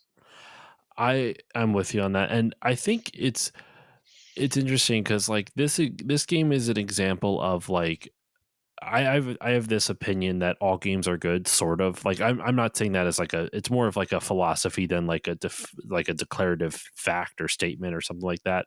Hmm. But like almost every game I play, very few games I play do where I just objectively dislike or I think are just awful. If Hmm. I don't like a game, I generally look at it as more like, okay, this isn't for me, but I can see why someone else likes it type of thing. Yeah. So I have most games I see like that. Like when we're recording this, I'm in the middle of Mario month and I'm doing all the Mario Kart games. I said it on all those in all those episodes. I'm not a Mario Kart fan. I don't find a lot of enjoyment in Mario Kart. Hmm. With that said, I don't think any of them are bad games. Hmm. And so I feel like this game kind of got like the shaft in that regard where people just wrote it off for one thing and don't realize that maybe the game isn't for you because you don't like the genre, or Hmm. B, they find one thing to like harp on and it for some reason it ruins their whole experience. Now, Yeah. I will say with the length thing, I got it for pre-owned, so maybe that's why the price didn't bother me. That is Yeah. something So did I. So so I wonder if I bought it at 60, would I have been underwhelmed? But I don't know. I don't know. I don't I know. like this game though. For me, I have a little bit of reputation for, in some cases, being very contrarian to the gamer sort of psychology, the gamer think tank on a number of games. I've been very clear in a couple of my episodes that some very well beloved games in gaming, I had a very opposite reaction. It's kind of like one of those people where, the medicine is supposed to do this to you, but every 1,000 people has a contrarian reaction where it makes the situation Yeah, way worse. Um, and I make no bones about that. I famously have an episode of, like, the game I probably shit on the most was Silent Hill 2. One of the, mm, like, grandfathers, people love this game. Oh, great deep thinking, and I just it did not land for me. Didn't land for me back then. Hasn't landed for me now in the years since. I'm not looking forward to the remake. I just think it's a terrible game. Final Fantasy X. I People have said, "Oh, this was a great game." I played through the whole thing when it came out. Didn't help that I played it right after Silent Hill 2. Maybe that may have colored my probably opinion, not. but I just don't think it's a very good game compared to 9 or 7 or even 12 that came after. Um, you know, it did a few things, but there's a lot of people who have gotten mad at me for having that opinion on the subject. Even though I didn't do an episode about Final Fantasy X, I've made no bones about I that one. mean, you're But allowed to not like something. I don't know. yeah. I love Final Fantasy X, but as long as the only reason I ever get mad at someone for having a different opinion than me is Mhm. if they were to say, "Well, your opinion is wrong and you're stupid for it." That's the Yeah, only time, which I can't picture you doing. which is why I do try to lay out, like, if something didn't work for me, I try to lay out a reasoned argument for here's why. But it's saying at the end, I realize that that's just my opinion. Yours is probably going to be different, and there is a reason that this game or something like that is beloved. But at the same time, I've also had the contrarian reaction when people have, like, just shit all over a game, and then I played it and realized, actually, this is really good. And now I don't understand. Now I have to, like, go back and figure out what the hell was the problem. Am I looking at this through rose tinted glasses? Did I just have so much fun that I'm missing the thing that people got mad for? Or is it just like the Same. the internet did one thing, and it attack dogged the shit out of something, as it often does without thinking, and then anything that would have been of value got, like, the baby with the bathwater. They just got tossed out together. I'm with you on that, and I'm looking at like the scores from the time. And listen, I don't have a I don't have an issue with people. Some people like I hate number scores. I'm Yeah, like, yeah, what? I understand. It's a nice quick shorthand to do something. Still Yeah. read it and look into it, but like the vast majority of the scores, Destructoid 6 out of 10, Electronic Gaming Monthly gave it a 4.5 out of 10. Hmm. That's brutal And for because that EGM, a storied company, that's you might as well gotten punched by Mike Tyson. and it's just odd to me that it's so low. Like, listen, games that are like solid but that people don't like get like 6 out of 10s, right? Like Mhm. they're functionable, they function, I should say. Like a 4.5 means that there's like bugs in the game, which Yeah, there it's wasn't. crashing. We've seen how many times has Bethesda released a game that is a pile of code shit, and everyone is like 9 out of 10. I I have had So arguments with friends about that. So that, and don't get me wrong, I love the Bethesda period between Fallout 3 through Fallout 4, including Skyrim. And I'm not going to say those games aren't buggy. I've had them crash on console, I've had them crash on PC, I've had horrendous crashes. I've watched some of the weirdest glitches of my life occur in those games, but I loved them. And I understand why people had feelings for them until lately, where that opinion has changed. Um, I mean, I get it. But to slap something with a 4 out of 10, it means there's critical failures, there's save state issues, there's unbelievable bugs. The game won't load. It may lock up entire systems like PC or console. You have to realize a 4 out of 10 means the game is structurally unsound or completely Yeah. unfinished. I and the other ones like the other lowest score, there was a 2.5 out of 5 on this one from Hardcore Hmm. Gamer. IGN gave it a 6.5. Polygon gave it a 5.5 out of 10. It's just odd to me. Like the aggregate definitely seems to be about 6, which I think is a Hmm. little low. I would give this anywhere between like a 7.5. Like for me, because I generally like games more than the way I always take it, like my rating, this is like an 8.5. But if I Hmm. were to like probably be honest, I always bring it down like a full point because I'm very lenient with my scores. Um, and I've never even given a score on an episode. I don't know why I'm doing it now. I think I'm just bringing it up because it's so odd to me Hmm. how poorly this reviewed. It just doesn't like everything about this game. It's well polished. The story is good. The gameplay is solid. The world building is really interesting. The voice performances are fantastic. Visuals are still like are comparable to today, which Yes. is insane. The only real like downside that I can think of in terms of like I don't like throwing out the term objectively because when you review a game, it's subjective, Hmm. but like is is the length. Like Yeah. if you don't like the gameplay, you don't like the story, that's fine. But like Hmm. to say that it's like straight up bad is I think a disservice. You can not be interested in it, but I don't think it's like a poorly told story. It's No, well told. I mean, the only other thing I could see is like some of the chapters of the game, and there's like 16 or 17 chapters. Some of those are just like 5-minute cutscenes. Yeah. I could see that like contributing to it being a little bit lower in score, and I'm not going to sit here and argue scores. If I were to give one, I'd probably agree with you. It's a very good, very functional, between maybe about 7.75 to 8.5, 8.75. I don't like Mm. giving scores either. I might as well be taking a math test. It's You're right. fucking arbitrary. It's whatever that person felt at the time. It's like any other form of art. You cannot truly look at an art form objectively. You are looking at it subjectively based upon your own personal likes, dislikes, biases, experiences, anything like that, knowledge of the subject. I can walk into any museum in America right now and look at some of the great masterworks and think, this is amazing. I need to sketch this, and maybe miss the entire subtext of why that piece was created, Hmm. because I wasn't there at the time, didn't have the context as just a fan of the genre, the fan of that particular artist. But at the same time, I can turn around and go, this is a piece of shit. And it could be one of the greatest masters of the universe. I mean, there's plenty of them in modern artists. People just drool over, have reproductions of them plastered all over their assholes practically.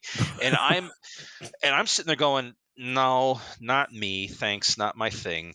You don't want to Um, plaster anything over your asshole? no, no, I try to That's avoid fair. that. That's If fair. it's like, Teach their own. yeah, it's like that picture I saw on the internet at one time, the young woman who had a tattoo around her butt. And I don't know how she did this, stood this. Why I found this is also the second question. I don't know I how don't I want to found know it. the why. We can leave it at It that. was the problem is it was my own fault. I took safe search off while I was Googling for something else, and it came up as part of the random, Google That's image funny. thing, and I went, oh my God, I just made a huge error. Um, but I am, like I said, looking at art. it's always subjective. We can sit there objectively and critique in the concept of what do we think is more correct than something else. It's like how I teach my students. Don't make fun of somebody for how they drew. You need to look at it, in the way of the techniques I'm teaching you are to get you in a more correct direction, but you need to know what the rules are so you can go ahead and break them. Yep. And this is very much the same thing. It's a subjective view of something. I have And a pile of games that came up as like sevens out of 10, and I thought they were really good. And mhm. people look at them now, we see this all the time. Oh, the game came out. We expected it to be like the second coming of Christ, and it only got a 7 out of 10. Therefore, it might as well set your console on fire and kick your mother in the teeth while it's at it. And I want to clarify something when I was talking about like being surprised by the reviews. I don't think any of these reviewers are stupid or bad for their opinions on this, mind you. No, I When I don't say believe so either. when I say surprise, I just wanted to clarify because sometimes we were talking before about how in the beginning of the episode, I don't really read reviews and it's not based off of some like elitism type of thing, and then here we are talking about being so surprised by it. So I just want to clarify, like, when I'm criticizing these reviews, it's not even criticizing. I'm not even criticizing the reviews. I'm not saying they were wrong for grading it a 4.5 out of 10 or a 5.5 out of 10. It just surprises me because what I see in this game does not look at that low. And so I just want to add some clarification and some context as we were talking about, like where I'm coming from with that, where the reviews aren't bad. Like, that's why you just shouldn't like care too much about reviews. If you like a game and the reviews say it's um uh bad, oh, then you like a game that people think are bad. And in all honesty, I love those moments because that means you get to defend a game that people shit on. Donkey Kong 64 is that for me. I will Mhm, die on the hill that is a good game. Um despite some flaws. But that's what's fun about it. So like, just mhm. I don't know, not I don't like it when people lay into the villain role, but sometimes you can do that a little bit. Like, be a contrarian, whether it's because whether you hate a game that a lot of people like or you love a game that a lot of people hate. It's fun. Mhm. I mean, I've said before many times, and I'll die on this hill as well. With the let's take the recent release of the 2023 remake of Dead Space. People were just salivating. Oh my God, this is going to be great. This game is coming back. They conveniently forget that in 2008, when the game first came out, the original version, the critics kind of were lukewarm on it because they were trying to compare it against Resident Evil 4, which had come out a couple of years before. One reviewer, very famously, shat all over it. And people were like, ugh, this game must suck then because it's not like the other thing we like. Hmm. But it built a cult following. And then we know kind of the story with EA, what it did to the sequels, and then shut down the whole studio, et cetera, et cetera. So that now in 2023, you turn around, the game's coming back. People are like, it has returned. It's going to be awesome. We cannot wait. And I'm looking at everyone going, did y'all not remember what you said about a decade and a half ago? Did y'all not think I wasn't going to sit there and remember and bring this one back up? Because, wow, your memories are really short, or you must have been very young. It's I'm going to kind of steal a quote from, I'm not a quote, I'm paraphrasing something from Retronauts, and it's repeating something you said before. It's almost as if a review is written in a specific place and time from a specific perspective, and sometimes those things change. Hmm. Your perspectives and life circumstances change. Anyway, I feel like we could keep going down this path, continue on, but I feel like we've covered enough on the game now. Any last words on it, and then we'll go into our shout outs and our social media shenanigans. I have two, if you will permit me. Go for it.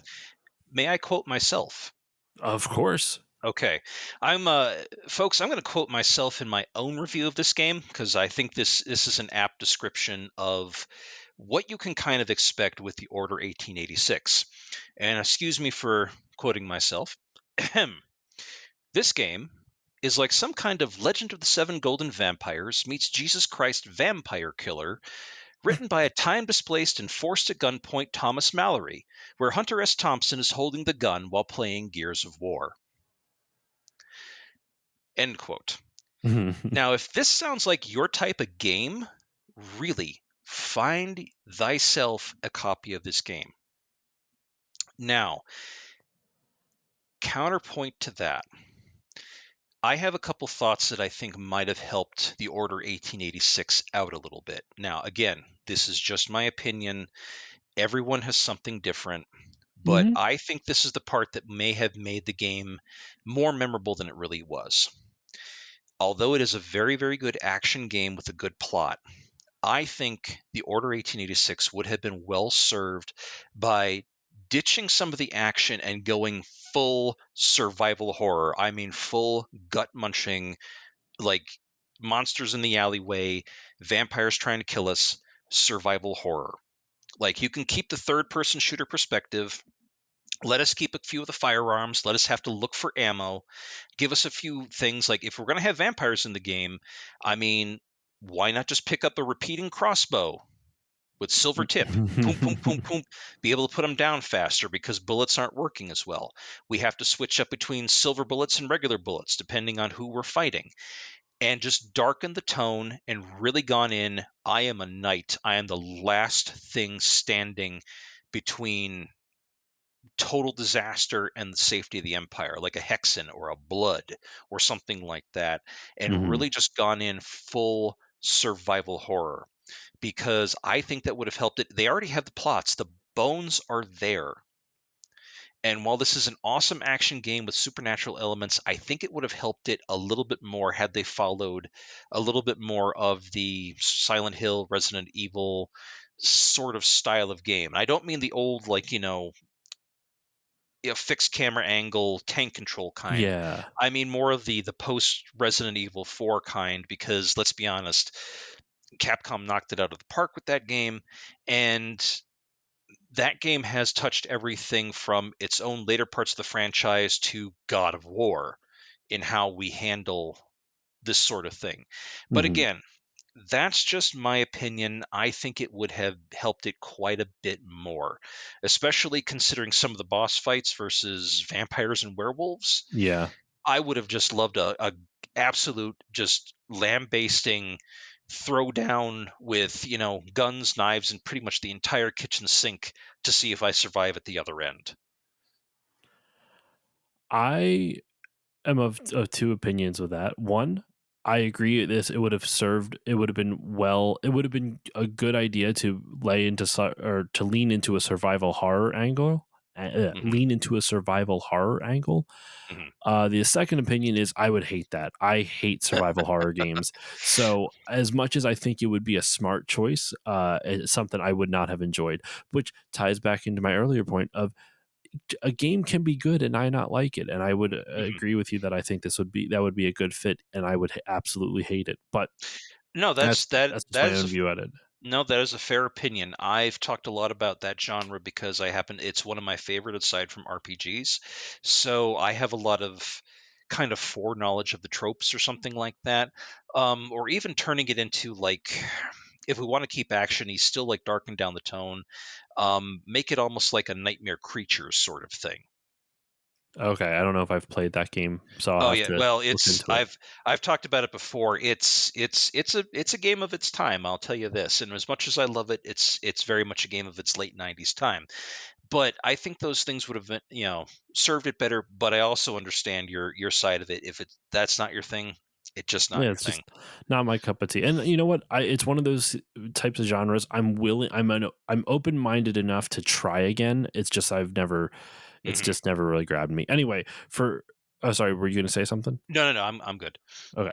For my final thoughts, this game's great. If you have not played this, please do. The visuals are stunning. The story and world are interesting. The gameplay is solid and fun, and the gameplay loop is really satisfying.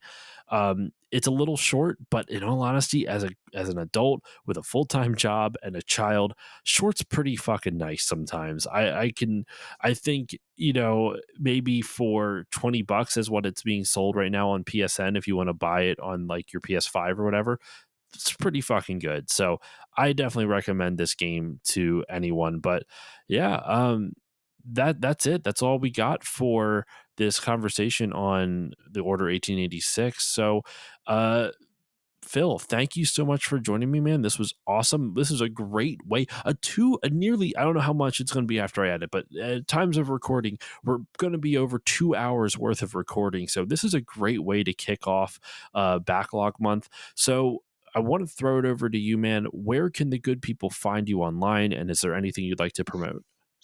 Well, I have a small social media presence. You can still find me on Twitter. I'm not calling it X because fuck Elon Musk. Ah, fuck Um, that guy. I'm with but you. you can find me at deleted saves. You can find me on Discord. I have a deleted saves channel. I actually have a link to it from Twitter to be able to get there. Or if you're just curious, I can throw it out there. Anyone who wants to join. If not there, I'm in a lot of other Discords and kind of the podcast group that we are all in. I do have a Patreon. I know it's like not always good to go ahead and shill for like an extra buck or two, but if you'd like to have anything I have to say, please come on over to the show. I'm found on Spotify, Apple, and pretty much just about every podcatcher out there. If you would like to become a patron, I have two tiers. One's $1, one's $2. I would appreciate it. You don't have to. It's not necessary. I do try to like give extra goodies out there where I can, but I understand times and money are hard. Otherwise, yeah, just my show. Every week, I put out an opinion on game that really stuck with me long after I stopped playing it, for good, bad, or indifferent, and something I think it needs to be talked about. And that's pretty much where I can be found. And listeners, I highly recommend checking out Phil's show.